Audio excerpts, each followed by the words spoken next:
एक बहन का मेरे पास कमेंट आया था कि लड़कियां ब्रह्मचर्य का पालन कैसे करें। देखिए, ब्रह्मचर्य चाहे वो कोई लड़का हो या फिर लड़की हो, हर किसी के लिए आवश्यक है, क्योंकि शरीर हमारा 5 तत्वों से ही मिलकर बना हुआ है और इस शरीर के भीतर सप्त धातु ही है। तो अगर हम ब्रह्मचर्य को नाश करते हैं तो इससे हमारा हर एक अंग पे उसका असर पड़ता है। हमारे भीतर की जो व्यवस्था है वो चरमराने लगती है, क्योंकि सभी का आधार वीर्य ही है, रज ही है। इसीलिए बहुत ज़रूरी है कि चाहे वो महिला हो, पुरुष हो, हर किसी को ब्रह्मचर्य को अपनाना आवश्यक है। वैसे भी देखा जाए तो स्त्रियों के ऊपर और भी ज़्यादा जिम्मेदारियां होती है, क्योंकि बाद में जाकर उसे माँ भी बनना होता है। माँ बनना इतना आसान काम नहीं होता है कि केवल आप माँ बन गए बात खत्म हो गई। आपको अपने बच्चों को संस्कार भी देना होता है, तो वो संस्कार आप कहाँ से दे पाएंगे जबकि आपको ही कुछ पता नहीं है। तो इसीलिए ब्रह्मचर्य के बारे में जानना, उसे अपनाना, जब हम अपना चरित्र खुद हम महान बनाएंगे तभी हम अपने बच्चों के चरित्र को भी महान बना सकते हैं। तो इसीलिए हम सभी के जीवन में ब्रह्मचर्य का बहुत ही ज्यादा महत्वपूर्ण स्थान है। अब ब्रह्मचर्य का पालन कैसे कर सकती है, इसके लिए आवश्यक है कि देखिए, जो चीजें लड़कों में लागू है वही चीजें लड़कियों को भी करना होगा। सबसे पहले तो आपको एक संकल्प लेना होगा कि मुझे ब्रह्मचर्य का पालन करना है, तभी आप ब्रह्मचर्य का पालन कर सकते हैं।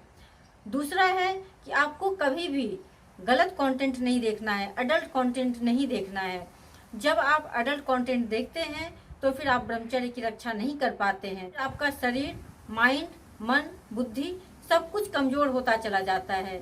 इसके साथ ही आपका जो चरित्र है उसका भी पतन होने लगता है। जब आप अडल्ट कंटेंट देखते हैं तो इससे कभी भी आप अपने आप को ऊंचा नहीं उठा सकते हैं, अपने आप को महान नहीं बना सकते हैं। जब आप अडल्ट कंटेंट देखना बंद कर देंगे, उसकी जगह पे कुछ अच्छे कंटेंट्स को देखना शुरू कर दीजिए, कुछ अच्छी किताबों को पढ़ना शुरू कर दीजिए, आध्यात्म से जुड़िए, जीवन में कुछ बहुत ही अच्छा सा लक्ष्य बनाइए। फिर देखिए कि आपको भी जीवन जीने में आनंद आने लगेगा। फिर लगेगा कि ये हम फालतू काम क्या कर रहे थे, अपने ही शरीर का जो इतना कीमती चीज है उसको हम नष्ट कर रहे थे। तो इसीलिए जब आप महान चीजों से जुड़ जाते हैं, ऊंची चीजों से जुड़ जाते हैं, जब आपके जीवन में बहुत कुछ अच्छे अच्छे चीज होते हैं करने के लिए, आपका जो मन है वो गलत चीजों की ओर नहीं भागता है। उसके बाद आपको भी भोजन पे ध्यान देना चाहिए। सात्विक भोजन को खाइए, ये बहुत ही ज्यादा आवश्यक है, क्योंकि भोजन हमारे शरीर में ईंधन का कार्य करती है। जब आप सात्विक भोजन को खाएंगे तो फिर इससे आपका शरीर, माइंड, मन, बुद्धि सब कुछ सात्विक होता चला जाएगा। आपके विचार भी सात्विक होते चले जाएंगे। जिसमें कि मैं हमेशा बताती हूँ कि प्लांट से आने वाली जो भी चीजें हैं आप उन चीजों को खाइए, जिसमें कि 50% आपका पका हुआ भोजन होना चाहिए और 50% आपका कच्चा भोजन होना चाहिए। इसके साथ ही थोड़ा सा योगाभ्यास कीजिए, प्राणायाम कीजिए, मेडिटेशन कीजिए। फिर आपका जो मन है वो देखिए आध्यात्म से अपने आप ही जुड़ने लग जाएगा।